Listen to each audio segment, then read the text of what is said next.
Ladies and gentlemen, good day and welcome to the Pidilite Industries Limited Q1 FY23 earnings conference call hosted by ICICI Securities.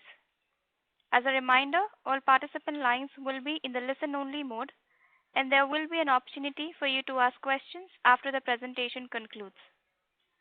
Should you need assistance during the conference call, please signal an operator by pressing star then 0 on your touchtone phone. Please note that this conference is being recorded.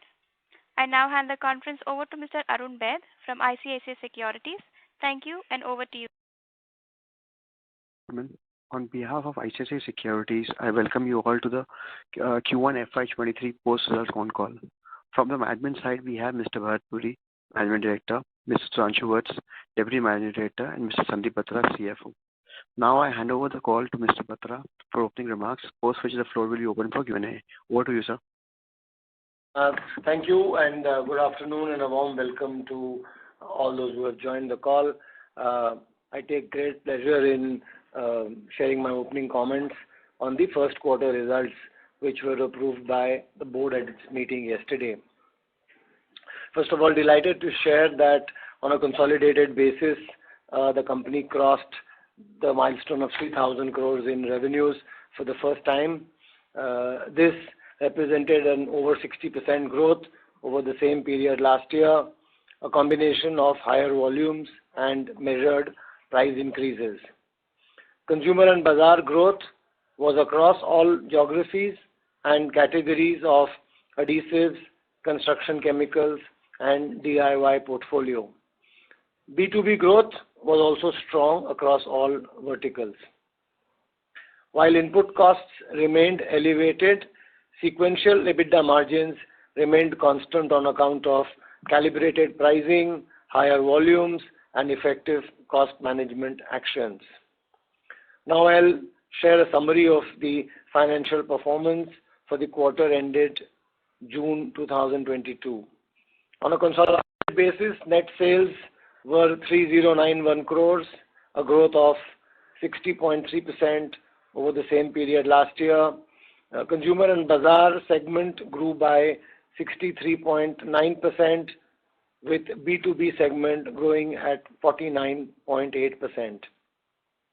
As mentioned earlier, gross margins remained impacted on account of steep escalation in input costs. Material costs as a percentage to net sales for the quarter were higher by 736 basis points over same period last year and 180 basis points higher over the immediately preceding quarter.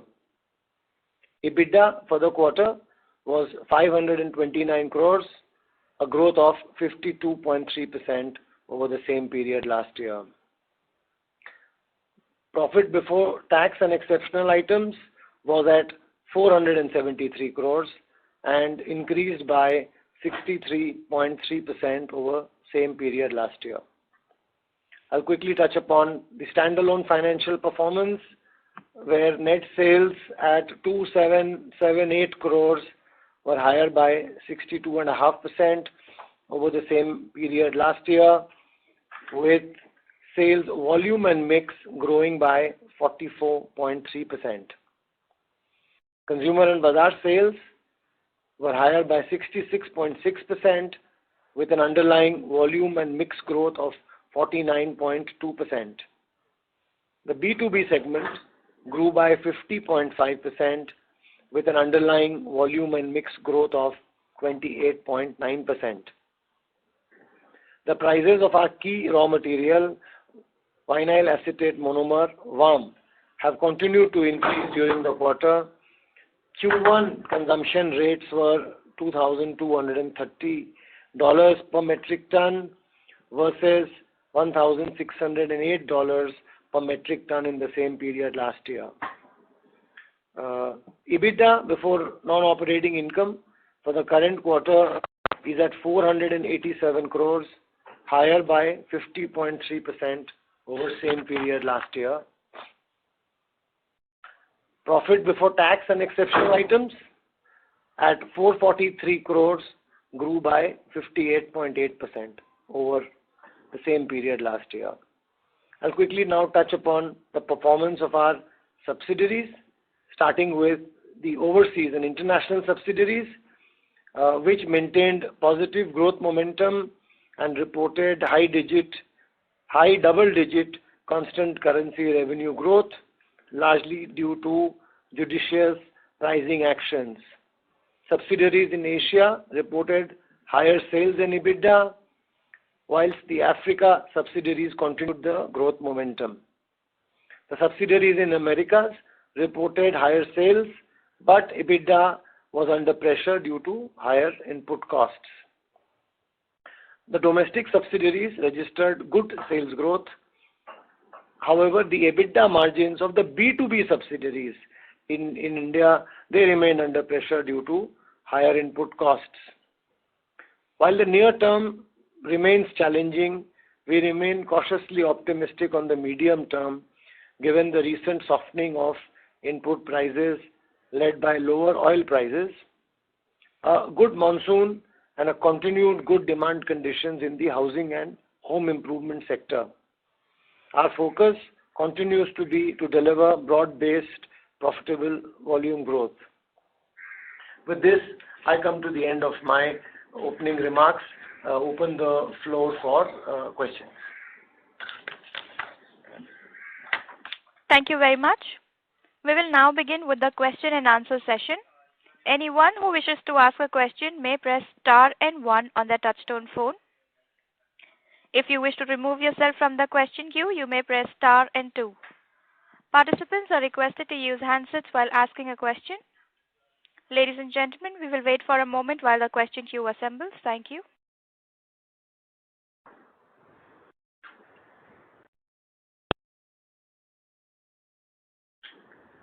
We take the first question from the line of Mr. Avi Mehta from Macquarie. Please go ahead, sir.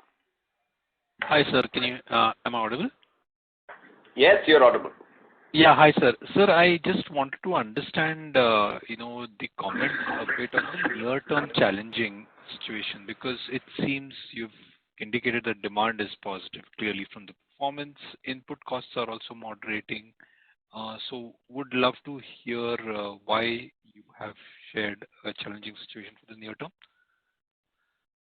Sure. Really, why we are saying the near term is challenging is because of two reasons.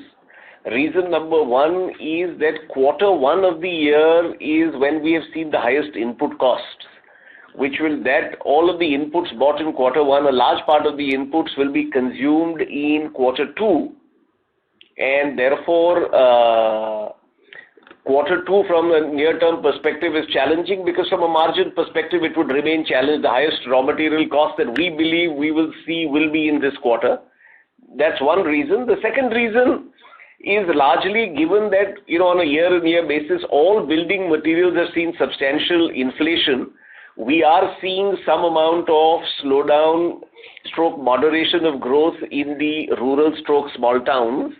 And until, the effects of a good monsoon, money going into the hands of the consumer in rural and semi-urban happens, which will probably happen only in the second half, the near term will remain challenging. Thus the comment of the near term remains challenging. Does that answer your question? Yes, sir. Perfectly clear. So just on the follow-up was essentially on the margin. Is the understanding correct that the price hikes also will start to flow through a lot more in 2Q? And hence from a margin perspective, logically gross margin should slowly start to improve as we go forward? Or would you expect 2Q to kind of see, what I was trying to get to is, it does seem like 1Q is probably the bottom in terms of gross margins, but would love to. I don't think there will be a substantial difference between first quarter and second quarter, because we have taken some pricing in the first quarter. But as I said, the highest impact of raw materials, so material cost as a percentage of sale, if we were to look at constant prices, would be the highest in Q2 and not Q1.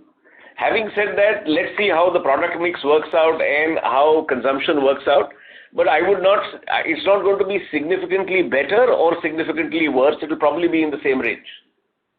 Okay, sir, got it. And so second bit, I wanted to kind of just understand on the, in the last call you had indicated a focus on innovation that you would try to start to, build in. So is there any update in terms of the initiatives that you had planned in terms of distribution and new product launches?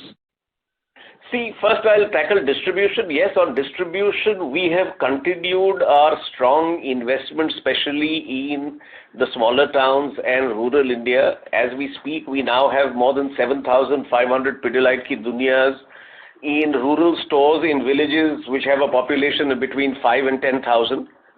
We've now added another 17,000 villages to our direct coverage in the course of the last 6 months, and these are normally villages with a population of between 5 and 8,000. Overall, from a therefore Pidilite reach perspective, from our investment in route to market, especially in small towns and rural areas, we continue the march. As far as innovation is concerned, each of our divisions are, for example, our waterproofing division has had a innovation in terms of product you would have seen advertised in the first quarter called Roof Seal Classic, which is a coating which is for roofs. Similarly, each of the divisions now has an innovation program. Each of these would be significant innovations which obviously over the next 18 to 36 months will start contributing substantially to revenue. Got it, sir. Got it, sir. That's all from my side. I'll come back in the queue for the remaining questions, sir. Thank you. Sure. Thanks. Thank you, sir. We take the next question from the line of Mr. Abneesh Roy from Edelweiss. Please go ahead. Yeah, thanks and congrats on a very good performance. My first question is on the business which suffered a lot in the last 2.5 years. So on the art and craft, you have mentioned the business has doubled because schools are now back. So I want to understand here two things. How is the margin profile here? Have you managed to take the price hike here also almost 75% towards the inflation impact? And second, have you gained market share because such a tough time to your competitors? So ideally, you would have gained market share here. So specific to art materials, firstly, good to hear from you, Abneesh. This time your record has been broken. Normally you're always the fellow with the first question. This time you've been beaten to second place. But always good to hear from you. Really, as far as art materials is concerned, as you know, a lot of the margins in art material are linked to price points, 10 rupees, 15 rupees, 20 rupees, and therefore you tend to be a little more conservative. So again, our pricing here, while at the gross level would be at 75% of inflation, in some cases it may only be 60 because you want to maintain the sanctity of the price point. Having said that, have we gained market share? I think the answer is yes. If we look at our growth rates, what has happened is there is consolidation happening, and from a distribution and reach perspective, the larger players clearly are gaining at the expense of smaller players. Sure. Thanks, that's helpful. My second question is on the observation you had made in the Q4 call that in the global shortage in raw material, there were two issues. One was the force majeure clause of the many plants which were there, and there was cartelization. I understand the global recession fears which is driving down most of the other commodities. But on these two aspects, what is the update on the closure of plants and cartelization? See, there are still one or two plants, but obviously you can't keep plants closed indefinitely. So we are definitely seeing an easing. When we look at, I suspect your next question is going to be on VAM rates, so I will answer it straight away. If you look at VAM, we are finding that VAM is moderating and the spot rates are now gone below $2,000. In fact, they range anywhere between $1,600 and $1,800 a ton. So clearly, both from a force majeure point of view and I think the overall demand situation is such that it's not possible for, these are all short-term phenomena which happen for 3 to 6 months. Now, barring any unforeseen circumstances, Abneesh, unless we have, last time, January, we were confident that rates would come down and then Russia-Ukraine happened. As long as we don't have any geopolitical issues or some unforeseen areas that happen, we actually believe the second half of the year, you will see a moderation across input costs. Sure. My last question is on Araldite and the tiling solution. So on Araldite, if you could give us some update on the distribution and product extension if you have done in the last, say, few quarters. And tiling solution, you had mentioned 15% penetration and I think 1,500 crore kind of size. Now with the kind of growth we are seeing across industries, a lot of good demand in the real estate also. Where do you see this number for the industry in terms of penetration and size from a 3 to 4 years perspective? See, there is no doubt about the fact that, let me answer the tiling question first. As far as tiling adhesives is concerned, this is a fast-growing market because obviously a lot of companies are investing, and consumers, with the larger and the vitrified tiles, if you don't use adhesive, you're going to have issues, and people are realizing that. So very difficult right now because there are a lot of unorganized and small players also in the market. So Abdish, it's very difficult to estimate what pace the market is growing. But if and I won't take 1 quarter, but if I take the last 12 months, I suspect the market is growing anywhere between 15 and 20%. We are obviously growing at rates far higher than that.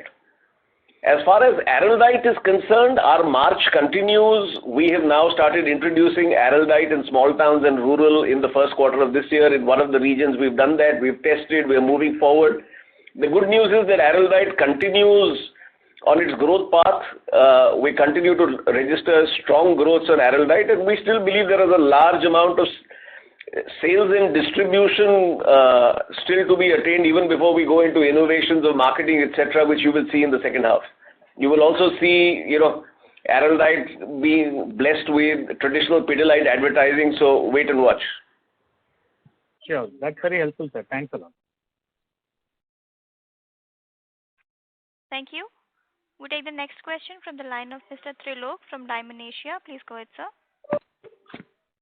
Yeah, hi, good evening, sir. Thanks for the opportunity. When we compare this performance, along with the other we don't have direct competitors, but across, the building materials or building, associated companies, despite we having strong brands, are you satisfied with the kind of 2-year, 3-year, CAGR performance that you guys have delivered?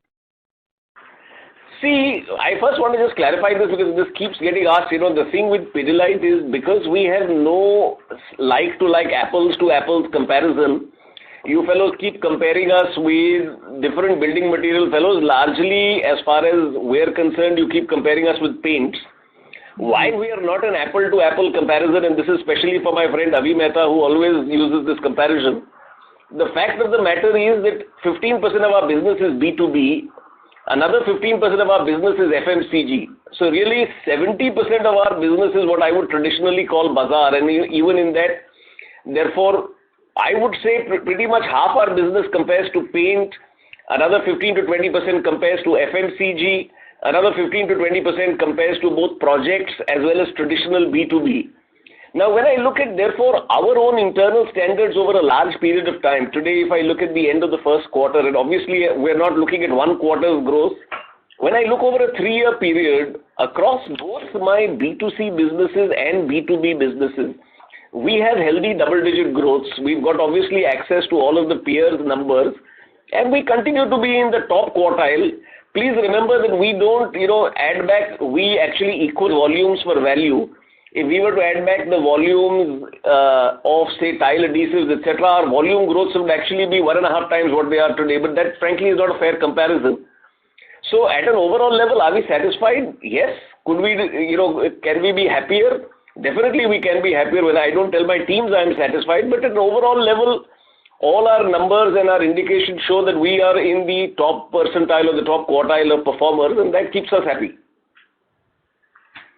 But, fair enough. I mean, we also understand that you guys are not like-to-like comparison, but yeah, from value perspective, and volume both, at least we, as our understanding, you guys seem to be lying. So that's that's why I asked, are you guys, satisfied with the performance? And second is, all this, I mean, in the historical conversations, we obviously never intended to venture into paints, as a category. But as per our checks, suggest, you guys seems to be planning to do so. Could you just comment on that, please? See, you must understand that Pidilite, we have an overlap with paints in a lot of areas. See, a large part of waterproofing is coatings. Now, a lot of times paint companies take their exterior coatings and actually coat that under waterproofing. The roof coatings, which also a lot of times come under waterproofing. Similarly, we've traditionally, because of our pigment business, we've had a tinting business. We've always had a rural, DDL and distemper business, which has existed for 20, 25 years. So actually, if you look at our total, and then our premium subsidiary ICA Pidilite is in premium wood finishes. So actually, if I add all of my paint businesses, we're a significant player in paints, though we are not a consolidated paint major. As far as we are concerned, therefore, I suspect your question is shorthand saying, are we going to do another, 5 plants, large scale paint entry? The answer is no. We're happy with the way we are going, as the Pidilite model is about creating disruption. Wherever we find we can create markets, we can disrupt markets, that's where we focus on, that's where we put our resources, and that's what we'll continue.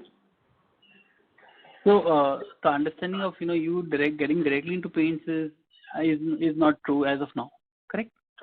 See, as I told you, we're already in we called paints. We're already in paints. Sure. Understood. Thank you very much. Thank you. Thank you. A reminder to all the participants: anyone who wishes to ask a question may press star and 1 on their touchtone phone. We take the next question from the line of Mr. Krishnan from Motilal Oswal. Please go ahead, sir. Yeah, hi, Bharat. Hi, Krishnan. Yeah, hi. Bharat, typically, Pidilite has always operated at a certain premium, right? To the other brands and the other players in the market, and therefore the guidance of 20 to 22% margins. And now you've indicated that VAM costs have come down to about 1600, 1650 to 1800 per dollar per metric ton, right? Do you see a scope for a sharp deflation, sharp reduction in prices, and possibly a sharper reduction in prices than the inflation in your own product prices? Is that a likely possibility towards the second half of the year? That's a great question, Krishnan, but very difficult to predict. See, today's VUCA world, where fortnight by fortnight things keep changing, very difficult to work out. If nothing unforeseen happens, so on and so forth, we do see VAM coming down to more palatable levels, so on and so forth. But frankly, wait another 3 months when we actually see a trend, because right now it's like, or a fortnight or a month of trends. Let's wait another 3 months and then we should be far clearer on what second half margins will look like. Sure. Again,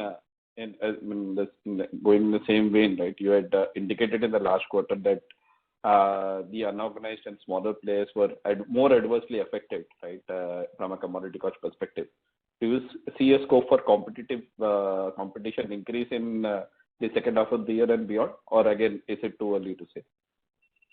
I see, to my mind, whenever the material cost situation turns benign, and I don't know when it will, competition normally increases because a lot more people jump in these current times when the situation is inflationary. Most of these people have much longer credit periods, and they tend to buy spot from the market. So will competition increase? Frankly, in our sectors, we are no strangers to competition. We keep getting newer competitors as the old ones. Frankly, we expect that to continue, and we work with the assumption that it will remain a very competitive space. Got it. Thanks, Bharat. Thank you. Thank you. We take the next question from the line of Mr. Percy from IIFL. Please go ahead, sir. Hi, sir. Just wanted to know what is the total price increase you have taken in the last 5 to 6 quarters on Fevicol, as well as on an overall company on a weighted average basis? Good to hear from you, Percy. It's a very difficult question because, as I said, we've got so many product ranges, divisions. On a weighted basis, I would say our price increase is anywhere between 14 and 18% over a year's period, and Fevicol would probably be at the high end of that. Okay, so it's not as if Fevicol is like 1.5 times or 1.7 times You remember, we've always said that we would be conservative. We would rather sacrifice short-term margin for medium-term volume, and that's what we've been doing. No, so Fevicol is not 1.5 and 2 times or any such thing. Right. And since VAM has come down, I'm assuming that there are no further price increases in the pipeline, right? No, absolutely. If this trend on VAM continues, which knock on wood, hopefully it should, then obviously we would not need to raise any further prices. Right.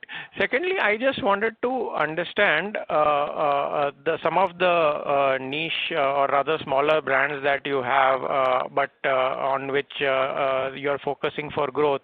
So things like ROF or WD-40, etc., etc. So if you take that as a portfolio, what is the growth of that portfolio as indexed to your overall company growth? See, as I say at every investors meet, we break our business into three buckets: core, growth, and pioneer. Core is where we already have a market leading position. Our job is to grow the category. There we try and grow between 1.5 to 2 times GDP growth.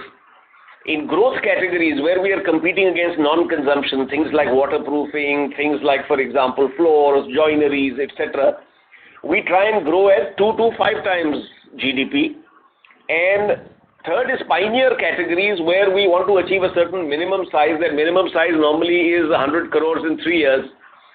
Those are the parameters with which we operate each of our categories, and largely actually in the last 12 months we've been exceeding these numbers. Okay. So would you be able to give some idea on which are the brands which are in your pioneer categories but which have sort of not reached that 100 crore mark? Right now, for example, if I look at floor coating, we have a company called CIPI that largely currently operates in the industrial flooring space. We haven't done much in the area of commercial flooring, so on and so forth, etc. Now that is something that is a pioneer category. We have a whole category called epoxy grouts, which we have a brand called Starlight, ROF Starlight. Epoxy grouts is another category where we are in the pioneer. So like this, remember, at any point of time at Pidilite, we will have anywhere between 5 and 8 pioneer categories being tested in various places. So these are some of those. Okay. And one last clarification, this ratio of GDP which you're talking about. Firstly, the GDP itself, you're talking about the nominal GDP growth or the real GDP growth? And secondly, in terms of your growth, you are talking about volume growth or value growth in this equation? Normally, we try and equate real GDP growth to volume growth and nominal GDP growth to value growth. Okay, sir. Okay, that's all from me. Thanks. Welcome. Thank you very much, sir. We take the next question from the line of Sheila Rathi from Morgan Stanley. Please go ahead. Thank you for taking my question. Hello, Mr. Puri. So I had 2 questions. The first question was, a follow-up to the questions asked by the previous participants, was with respect to margins. So you have said that, we are seeing trends of VAM prices coming down. At the same time, you have said that we won't be taking any further price hike.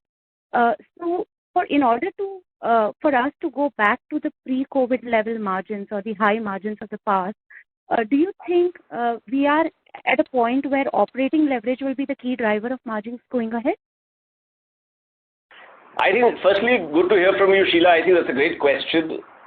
Right now, again, in this uncertain VUCA world, very difficult to say what will happen 3-6 months later, but it does appear from where we sit today that going forward, actually, frankly, the decrease in input prices will actually become a greater contributor to margin growth than anything else, because we don't know at what extent and where they will fall to, and we hope that they do. Otherwise, your question is right. We don't see greater pricing action taking place, hopefully, in the next 12 months. So therefore, whatever leverage you will get will be operating leverage. But in our belief, it will take 6 to 9 months for the whole input prices situation to really settle and for it to find its, real level where we say that, this is the new normal. It's then that we will be able to ascertain, where we are and what we need to do. Understood. And my second question was with respect to your distribution strategy. You mentioned that you're really going into very small towns. If I heard it correctly, the population size is about 5,000 to 7,000 people. Is it just too small for a category like yours, I would believe that you would focus more on the core category to spread your wings in those smaller towns. But why is there a need to go in such small towns where when the opportunity is much higher in urban as well as tier 3, tier 4 cities? Sure, that's a great question. See, remember, it's not either or. We're pushing hard in urban. If, for example, if you look at the last quarter, actually the growth is led by metro and tier 1. And even if I look at a 3-year period, our metro and tier 1 growths are very healthy. But, our belief is that when I even equalize for income, Sheila, when I equalize small towns for income, we still believe because of a lack of knowledge and a lack of understanding, we are not achieving what we believe is the right penetration for our products there, which is why we are doing all of these initiatives that people who can afford our products. Remember, in rural areas, whenever people have any form of prosperity, it goes either into construction or into gold, right?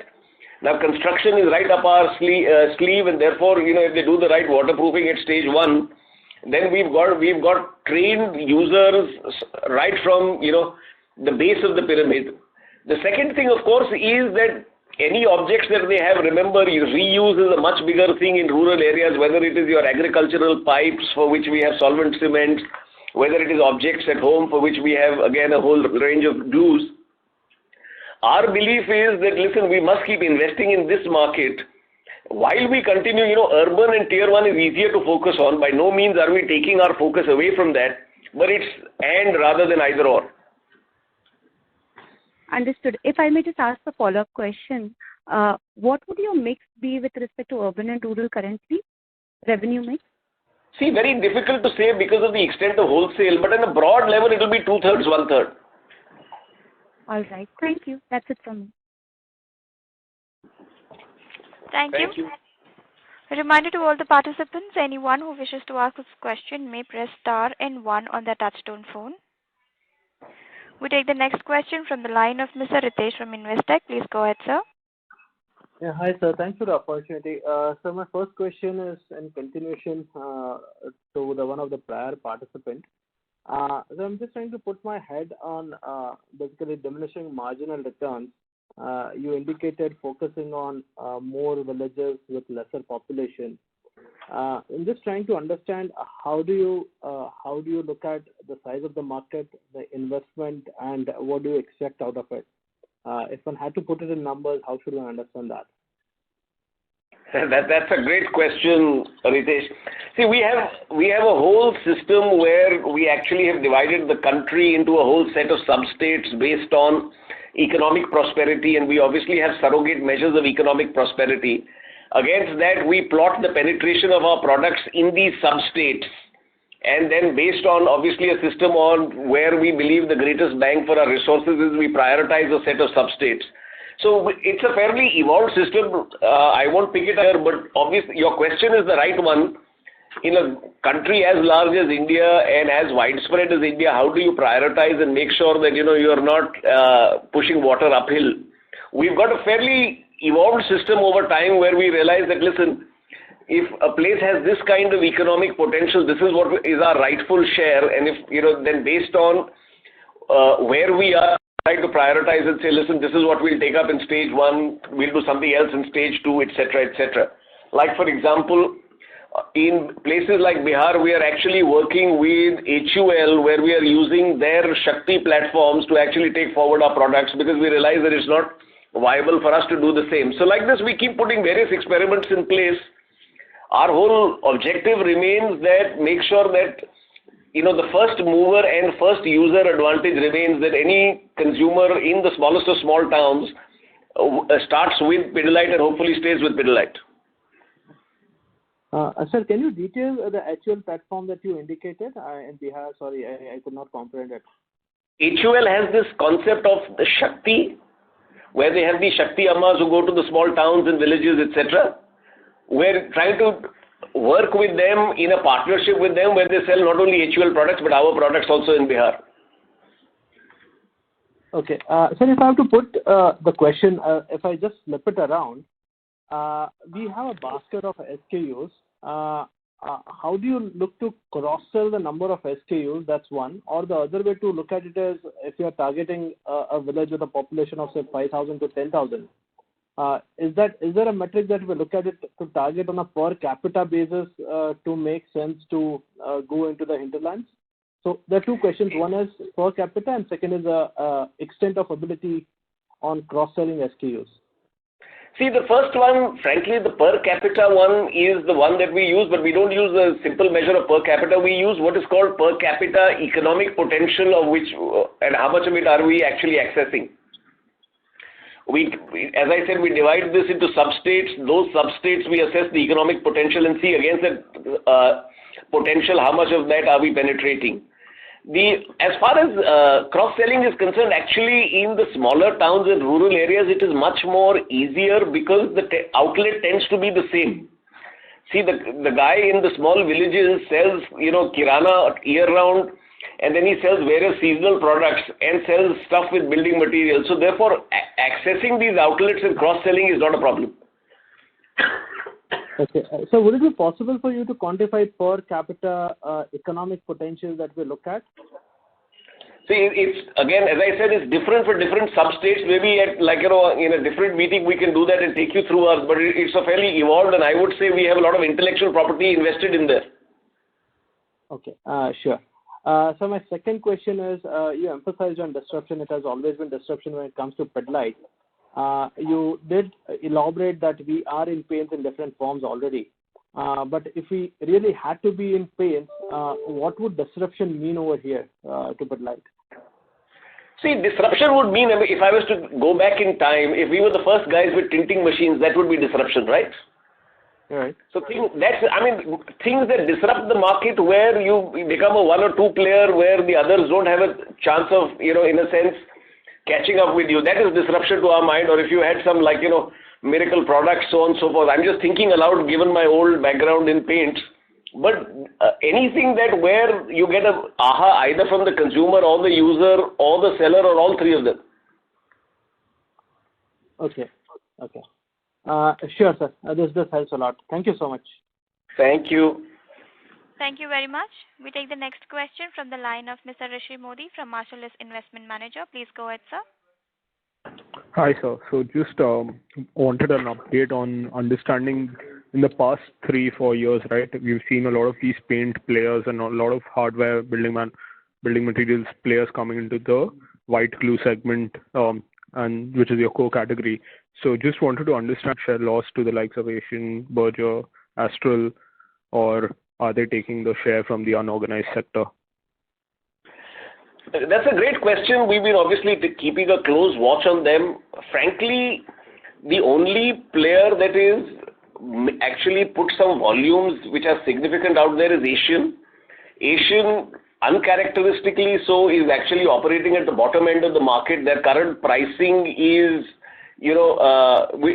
actually the equivalent of economy glues. They're tending to gain a lot of share, therefore, from the unorganized small players.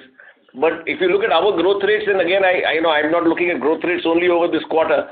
When I look over the last 12, 18 or 24 months, in our belief, we are actually gaining share. We're not losing share in white glues by any stretch of imagination. Okay.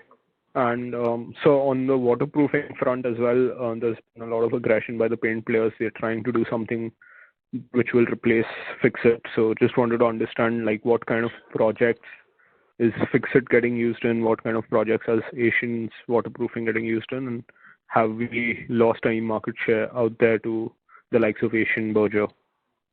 See, again, in waterproofing, I've always said there are two large segments, new construction and repair and renovation. Normally, the paint companies largely tend to play in repair and renovation, though some of them are now putting up project teams for new construction. In new construction, our competition tends to be the large multinationals like Sika or BASF or Fosroc. In retail, which is the repair and renovation, it tends to be the paint companies. Again, with the entry of the paint companies, what has actually happened is this was a tremendously underdeveloped market. The market itself is growing at a much higher rate. When we look at our growth rates, we believe we are still growing faster than the market. There is also consolidation taking place. But in our belief, we haven't lost market share at a gross level to any of the paint players. In fact, our growth rates remain very healthy. Most of the paint companies also, remember, in waterproofing are still playing in the coating space. Products that painters can use rather than masons, etc., etc. Masons is a new user for them which they are not familiar with. So even in repair and renovation, they tend to be more concentrated on coatings. If you see their offer, it is largely around coatings. But as I said, at an overall level, when I look at our waterproofing portfolio, we are maintaining our momentum. And in fact, actually what's happening because of all of this action is the category is growing, and because we are the largest, we tend to get a larger share of the category. Okay. And so a lot of these paint players are also, creating what they've been claiming to say that they're training people to become waterproofing specialists. So just wanted to get an idea on where we are on that front, because if the category is going to expand, it's going to professionalize as well. Like we'll have specialist applicators for this and masons, painters. There'll be a differentiation then. So just wanted to get your view on this. See, this is something that Pidilite has been doing for years. We have a skilled waterproofers program where we train people to become waterproofers. We certify them based on their level of skill. We then recommend their services. Frankly, all that the paint companies are doing is just following us. In fact, a lot of them have taken some of our people, and they're therefore actually, it's a great compliment to us because imitation is the best form of flattery. They're all actually doing what Pidilite has been doing for many years. Okay, that's encouraging to hear. Thank you, sir. Thank you, Rishi. Thank you, sir. A reminder to all the participants, anyone who wishes to ask a question may press star and 1. We take the next question from the line of Mr. Rajesh from Informist. Please go ahead, sir. Yeah. Hello, sir. I just wanted you mention about the input cost staying elevated because the materials that you sourced in the June quarter would also get consumed in the current quarter.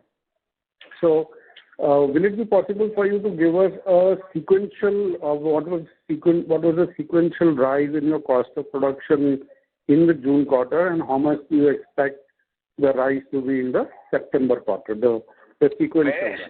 My friend, if I put my team on it, it will take a lot of time because remember, we operate across 30 different verticals, each of whom has a different raw material cost. But at a level, if I can tell you, our VAM consumption would be between $2,200 and $2,400 a ton in the first quarter.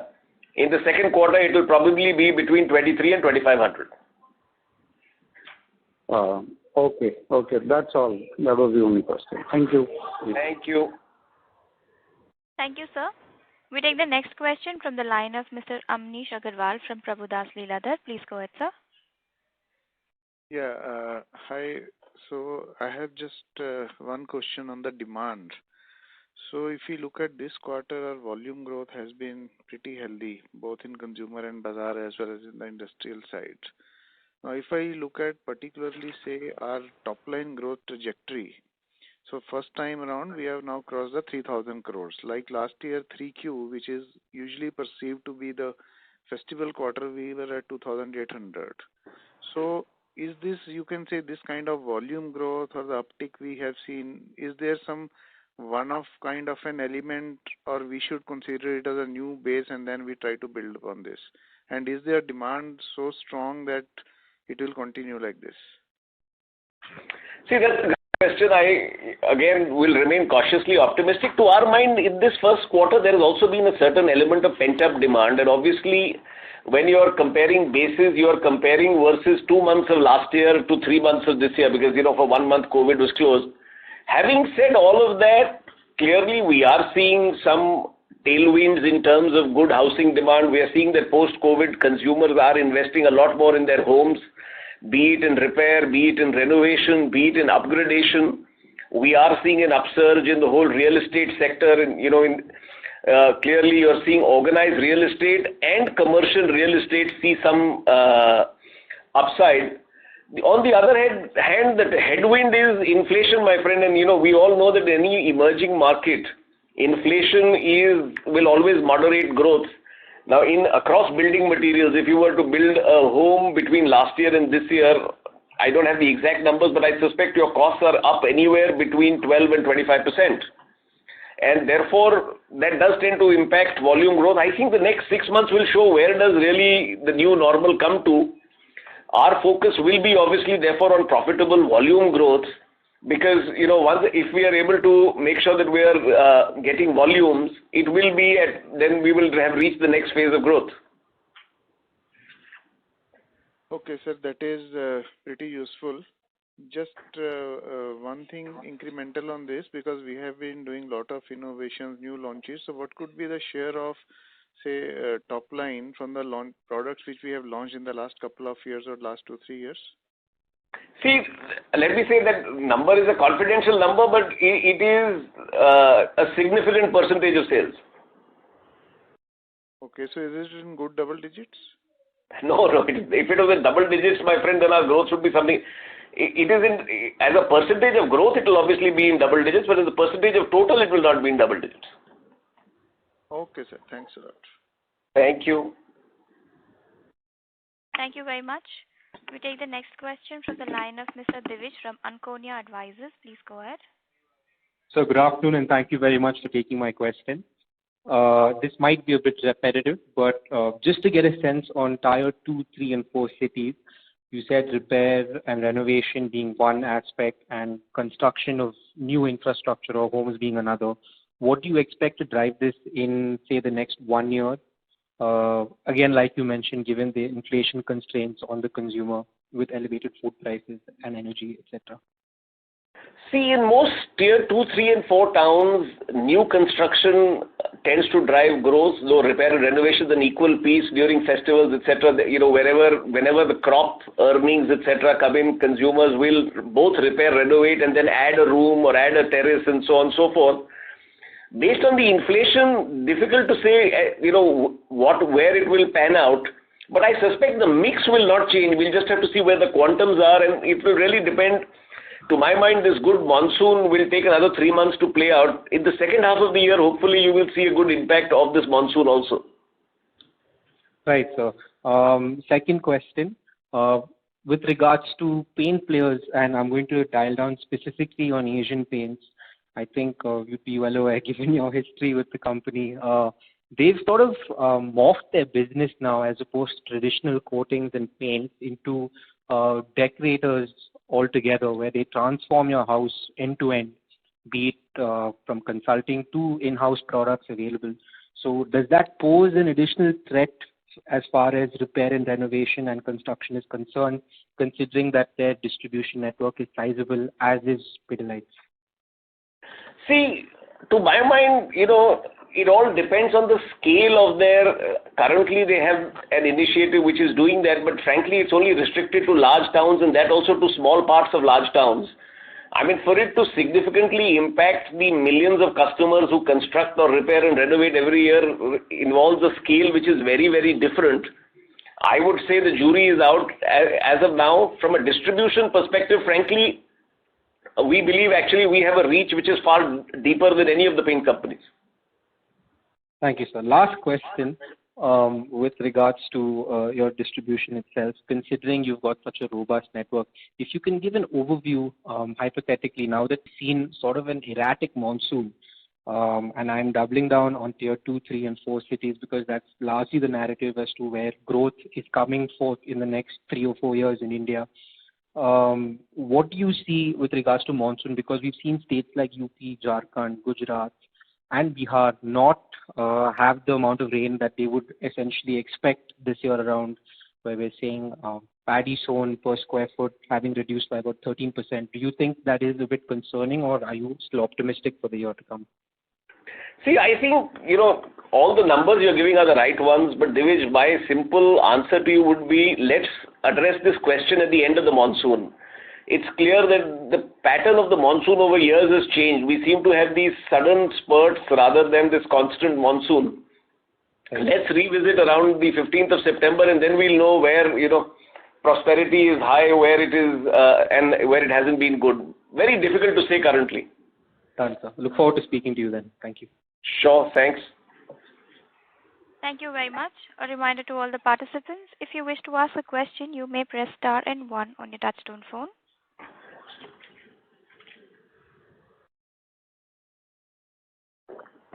We take the next question from the line of Sanchit Narang from Paras Sales. Please go ahead, sir. Hi, sir. Thanks for the opportunity. Hello. Yes, Rachit. My first question is that in CNB business, what I am seeing is that margin is dipping to like 2% from the past year, if you see. Sorry, you're not very audible, my friend. Just repeat your question. Sir, I'm saying that in CNB business, we are seeing a 2% margin drop as we compare it to year-on-year basis. Uh-huh. And so when can we expect it to come back to the previous level, like it was at 24% previously? See, as of now, as we've consistently said, we have purposely moderated margins in the interest of volumes. As raw material prices ease, as input prices ease, we will see it come back. We would rather prioritize volume. If you see the absolute profit, we are still growing very healthily. So we would still prioritize volume over percentage margin, but given the way raw materials are, difficult to say, but I would suspect hopefully our exit margins will be in our band of 20 to 24%. Okay, that's helpful, sir. And the second thing, if it is with the PAPL numbers, in terms of revenue. PAPL has now got merged into Pidilite, but if you have last year's numbers, I can tell you that our growth rates in PAPL are very similar to our growth rates at an overall level. So PAPL is growing very healthily. Okay, that's helpful, sir, and that's all from my side. Thank you, Sanchit. Thank you very much. We take the next follow-up question from the line of Rishi Modi from Marcellus Investments Manager. Please go ahead, sir. Yeah. So just one broad question, right? So we're seeing a lot of this trend of a modular furniture coming into the play for people who are, renovating their home or they're buying new homes. So just wanted to understand how you view this. Is it a positive? Is it a negative? Because what we understand is there's a lot of glue gets consumed in furniture and a bunch of it gets wasted, which is going to reduce once modular furniture comes into play. So I'm coming from that thought line. So if you could just give me more understanding of this phenomenon that is taking place in the furniture industry. See, for long we've been looking at the whole area of modular furniture. It's not a new thing. Modular furniture has now existed for a large period of time. There are a large number of joineries that have been set up. One of the reasons why we did our tie-up with Jowat, who is Europe's leader in a technology called hot melts, which actually go in these joineries, is that we wanted the same market share in the joineries that we have in retail. So, having said that, what we are seeing, Rishi, is that, while modular in a growth rate sense may be higher, it is still, 85-15 or 90-10 between customers making custom-made furniture, because this is the only country in the world where you can custom-make your furniture to your house and it's cheaper than ready-made furniture. And therefore, while 10 years back we all did this trend work and thought that it's going to actually go up very substantially, frankly, the growth rates have not been at those levels at all. Having said that, we are obviously alive to it. We keep studying it. We have similar market shares in the joineries that we have at custom-made furniture.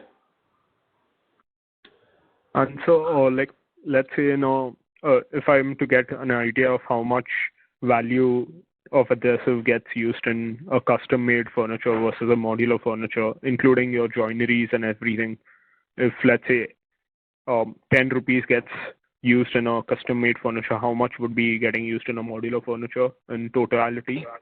Frankly, in value, the number, because the technology used is different. What, joineries use is a technology called hot melt adhesives, which actually melt under heat, which are, incidentally, we are the only, now one or two other people may be still trying, but we are the only local manufacturers of hot melt. The rest is all imported. So on a per kg cost, etc., or a usage cost, there's not a great difference. Okay. All right. It's only at the lower end of the market, where at the cheaper end of the market, just as in custom-made furniture, you have economy glues. In joinery furniture, the cheap joineries may be using cheaper products.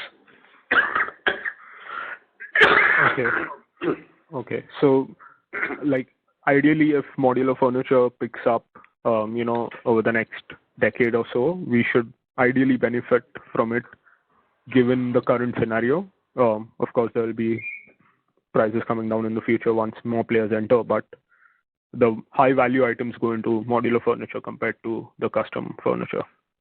It all depends on the quality of furniture, my friend. Just as in every market, there is furniture for rich India, middle India, and aspirant India. It's the same here. So, the qualities differ dramatically. Difficult to make one generalization. Okay, got that. Thank you, sir. Thank you. Thank you very much. Ladies and gentlemen, that was the last question for the day. I now hand the conference over to Mr. Arun Baid for closing comments. Thank you, and over to you, sir. On behalf of ICICI Securities, I thank the management of Pidilite for allowing us to host the call. I hand over the call to the management for any closing remarks, post which we can close the call. No, thank you very much to all those who joined the call for their continued interest in tracking Pidilite, and we'll connect with you after the second quarter. Have a good evening, gentlemen. Thank you. On behalf of ICICI Securities, that concludes this conference call. Thank you for joining us, and you may now disconnect your lines.